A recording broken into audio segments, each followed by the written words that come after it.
Hey, welcome back, everybody. Of course, you know me. My name is Dr. Keith McNally. I'm the author of Walking the Path of Leader's Journey. And there is so much interest in this book lately. I'm so surprised and very, very grateful because this is the impact book that everybody needs to read. And I have with me Mitch Gray, who's being a bit facetious today, but he's actually gave me a 5-star review on Amazon, and he's here to talk to me about what he thinks about my book. Mitch, welcome to the show. Welcome I to my did more. I did more than that. Hold What'd you on one do? second.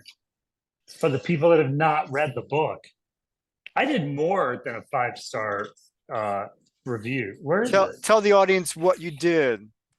Where's the It's at the why am I missing? beginning. Oh, the forward. Yeah, the I forward. It's wrote at the beginning of the book. I wrote the forward. And I So am it's on so my I'm yeah, so it's on my thankful for list that. of books that I've written either a forward or an endorsement for. So that's very special. And And even though there are days that I frustrate you, I am seriously humbled and honored that you dedicated this book to the the book work has been you and I've done dedicated together. to Thank you. you because quite Means a lot. literally without you, this book probably wouldn't exist. And if not, it wouldn't exist in its current format. And so from your friendship, our friendship, your mentoring, me over the past couple of years, helped me frame this book, put it into my reality, and put Hmm. it into our reality. So a lot of this a lot of this book, or if not all of this book, is really my subconscious being allowed to be free and create. And so I created 5 characters, I created a story, and I talked about how leadership should be taught at a very elementary level. So this is a non-traditional look at leadership, but it's more a process of personal transformation because everybody in this story lives under an oppressive environment, and they've got to find a way of finding out, one, who they are, and two, where they belong. Mitch, what about this book inspires you the most? That I inspired it. That just kidding. I want to tell people listening though, I'm not a book coach. Don't get it twisted. But what did you just say? That you had used a phrase just now that I wanted to reflect on, and I don't remember what you said now. So anyway, but I can't give you permission to write your own book, and so that's a great thing, or whatever you want to do. What about the book inspired me the most? I think the element of the book that inspired me the most, and I know I've mentioned this to you before, is the creativity in which you design the book. So um, it reminds me of a few different authors that I visited in the past by reading their books, where they take the idea of leadership or spiritual growth or whatever, and they put it in very, narrative form, in a form that's very storytelling. And I enjoy that. I'm not necessarily that style of writer, so I have a bit of envy for people that can tell stories in that form. B, I think what it does is it really allows the reader to pull themselves away from themselves and begin focusing outwardly at other characters.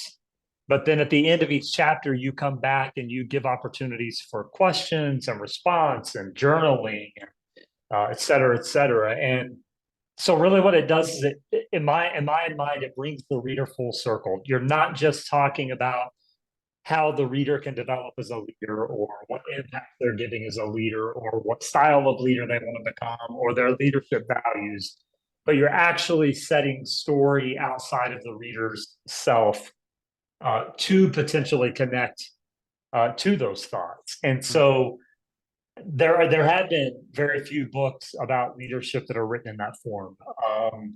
And the ones that are done well really do a nice piece of work of not only inviting the reader to consider new thought, but actually calling the reader into considering uh, their best self or potentially their worst self. I mean, it just kind of depends on where the reader is. But Right. and so for me, that's what inspired me the most. From I was able to read the rough draft before there was even any.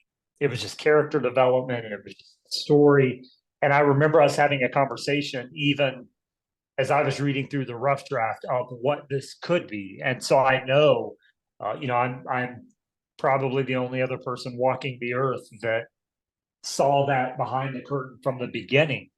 And so that's been an excitement of mine. It was exciting to see how you were going to shape it and unfold it. It's exciting to see what's going to potentially come next. Me, I'm an idealist. And so as I'm reading the book, not just the first draft, but this finished copy, I have other ideas. I'm like, oh, has he thought about this? And that's just who I am. So but I think just the creative approach, it's just different. It's fresh. It's new.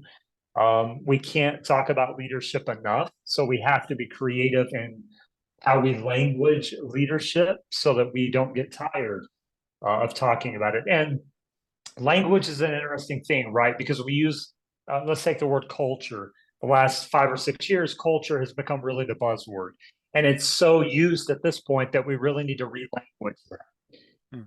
Because what happens is people start defining certain words and they begin holding tighter to the definition than they do the word.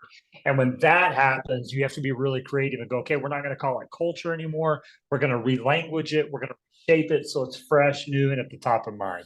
And you've done that with Walking the Path. So kudos on you, my friend. Very well done. Hey, well, I appreciate that. And so in a lot of our conversations, we've defined leadership in a very non-traditional way. And so I took that non-traditional definition of a person who makes an impact and really personalize that and then put it into the book, because somebody could start reading this book and say, well, there's no academics here, there are no theories here, there are no John doesn't run a company, so what does he know about leadership? And all those other naysayers that say, well, really isn't about leadership. And so I really took this from the idea that John is going through a transformation. And of course, John's the main protagonist here. And John needed one to find out about himself. Mm-hmm. And through that process was impacting the people that were close to him, that were Mm-hmm. his immediate circle. And they they appreciated that. And two, they were sold into the idea based on their own specific needs in their own Right. life Right. about, well, maybe this valley, the place that we live, the place that oppresses us. And I do tend to use that word, although it's not used in the book, but looking back, I may have, should have, because it stymied their growth. It stymied who they Right. were as people. And so they needed to make changes themselves. And John was the quote unquote leader to spearhead that change. Yeah. Yeah. Yeah. Yeah. And for some readers, it may in the beginning come across, you alluded to it in your introduction, a bit elementary. What I would invite those readers to understand is, and I know this, again, because I have a little bit of behind the veil um, ideology here from our relationship. But what I would invite readers to think about is there is a softness to the story that is directly correlated with the beginner's mind. So the childlike inner being that we all carry with us, the childlike presence that if we have trauma as a child, we stuff down. Mhm. If we have a really great childhood, we tend to allow that inner child to come out more. But all of us carry the burden in a way of the inner child. And there is a perspective from your main character, John's life, that there is a bewilderness, there is a wild at heart, there is an unbridled spirit that says, not that I'm better than the valley, but there's more to me than the valley. And Right. that's what you're using the word oppression, because oppression can happen intentionally or non-intentionally. Hmm. And we do it to ourselves often. And so, as I look at the book and read through it, I can see where a reader might go, while this story is a little bit elementary and fundamental, but I think that's the beauty of the story, because so often we either have been rejected as our beginner's mind inner child, or we have subdued that inner child, or we have stopped giving ourselves permission to chase the curiosity. And if there's an underlying message in this book that I take away, that is chasing the curiosity, regardless of what happens, where you are, what other people are saying. There is an origin of curiosity within you for a reason. And the longer we go without chasing the curiosity, the more we become like the people in the valley that just settle for less than our possible potential or Potential, our yeah. deepest desire. And so, yeah, I don't want to dig a whole lot into it for people who haven't read the book. I don't want to give away everything, but there is some ideology there that I think is very critical to that beginner's mind and to that space of curiosity, which I'm making an assumption. I think that's probably why you took a little bit of an elementary approach, because there is an innocence of a 17, 18-year-old young man saying, my unbridled spirit wants to go over the mountain. And far too often, either ourselves or others try and tame that Mhm. spirit. And I think that's one of the largest mistakes we make as humans. I think we need to begin empowering that unbridled spirit. In fact, I was having a conversation the other day with a friend, and those were my exact words to them. Was far too often we try and bridle the human spirit rather than unbridle. But we're at our best when we're free. We're at our best when we use our imagination. We're at our best when we get on the floor and play like a child, which is why I love doing yoga, because it does bring back that simple joy. And there's something in this book and that message that is critical to leadership. I would say to leaders, if you could do one thing every day, it would be approach your work with joy and give that same invitation to others. If that's all you did, you would magically create an atmosphere of success and opportunity and inclusion and empowerment. And that's really what your book, In Between the Lines, is saying, is feed that unbridled spirit, do it with joy, do it with anticipation, do it with curiosity.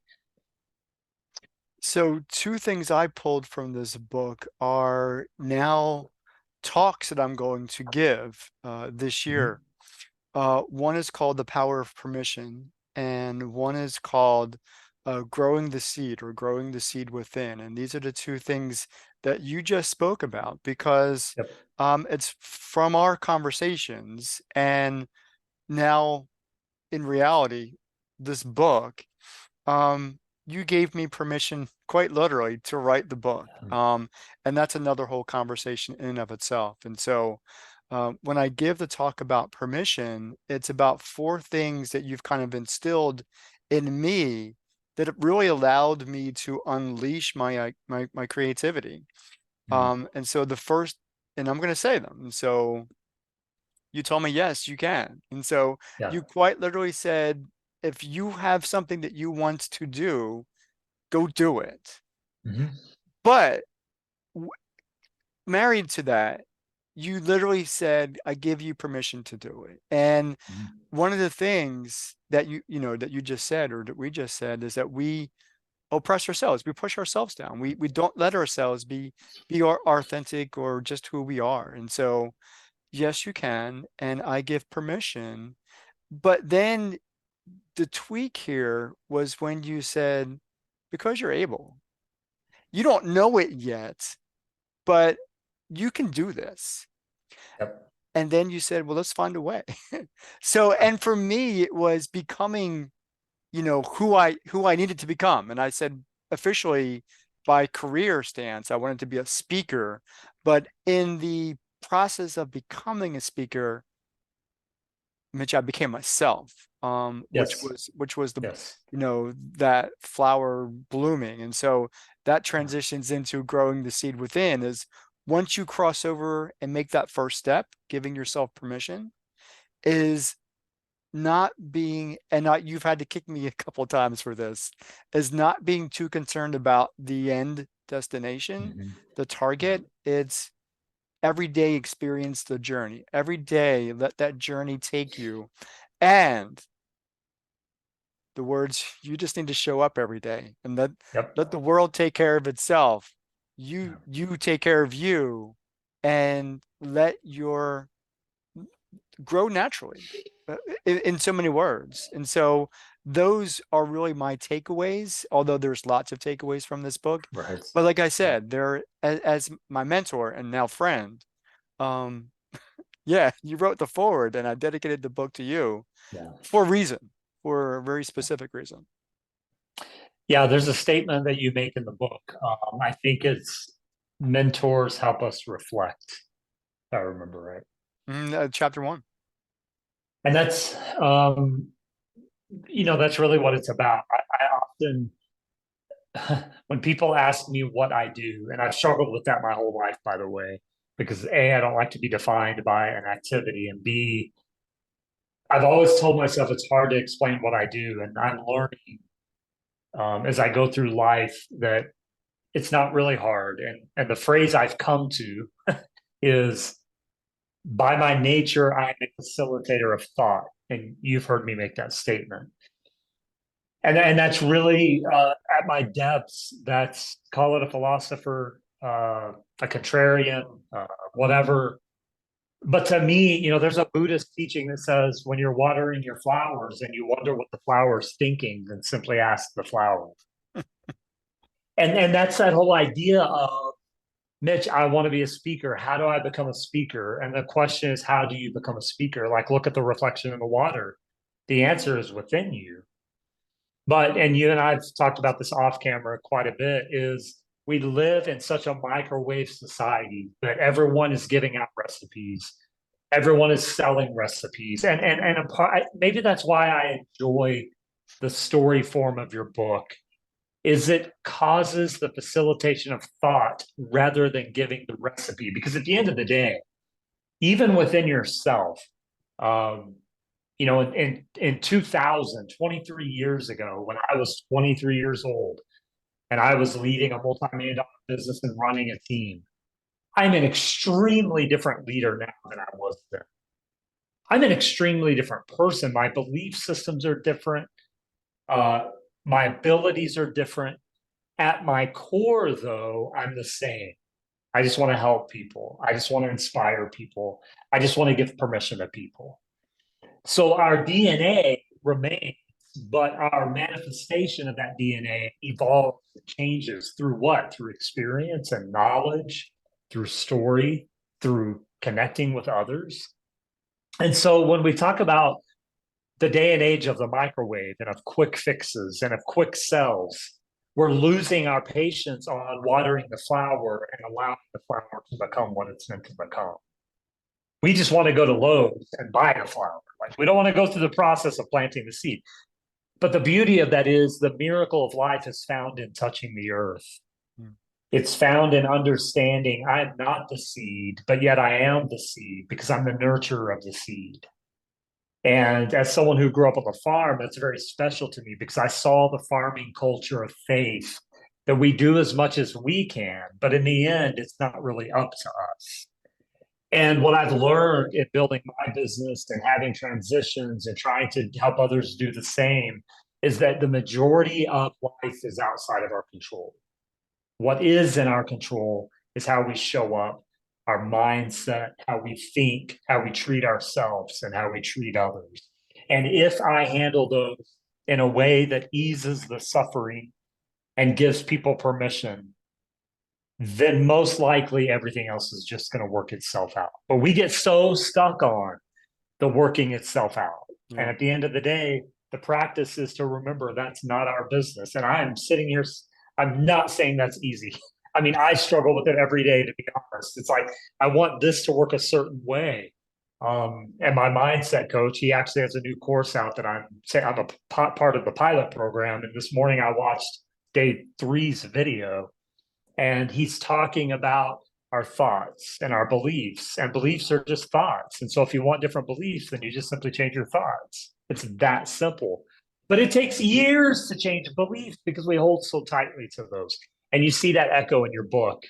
the beliefs of the people in the valley, or John, the character, is setting out to go, over the mountain with Liz and Penny, and he keeps trying to kind of talk himself out of it when you really think about it, because he doesn't know. He's He fearful of doesn't that, even and know it's the uncomfortable. journey nor the destination. No. And so there's those moments where he's like, oh, shoot, I don't know if we can. And then they get, halfway up the mountain or whatever, and things go awry. And he's like, I can't do this. I can't do it. Mhm. And to your point, someone has to give him permission. And we're at the best when we can give ourselves permission, but we're really good when we can give others permission as well. I really want to talk to that scene that you've just alluded to because it's at Yeah, I the wasn't sure if I should give it end of the totally book, away, but but yeah, yeah, yeah. we really can't do it because Yeah. I don't want he's to give it away, now man. he's now, you know, away from his mentor. He's got to make his own Mhm. decisions. But the other character, Liz, kind of steps up because she's always kind of his best cheerleader. Moral And compass. She's his yeah. moral compass. So I want to actually challenge you on something. I Ooh, actually don't think. I actually don't think that Jose is his mentor. ooh, okay. And Well, this I is wrote it that way. I know, but this is one of the ideas that I wanted to share with you, and other people can read it and they can put in their comment. You put the comments under this video what Oh, you wait a think. second. Go for it then. See if you can guess who I think John's real mentor is. And this is where my mind went in the development of the story further. Well, if it's I don't think Liz, it's Jose. I don't think it's yeah, I Jose know you or just said Liz. that, but and I I don't just think it's said Liz. Liz is his best cheerleader. That's his moral compass. Yep. So okay, you got to just for a brief couple minutes. Talk to me about that. I think it's one. Oh my God, you can't even say that. You can't. Yep. I think it's one. Okay, and we can't even tell the Nope. audience I just because wanted to throw that nugget. Now see where that development can go. I just blew your mind. oh my God, I think that's his real mentor. Yep. it could be. Yep. But Yeah, you can go either way with it. But as I that's read that's actually my favorite element of the book is one. well, we're gonna have to have another conversation just on that. But Yep, I got you.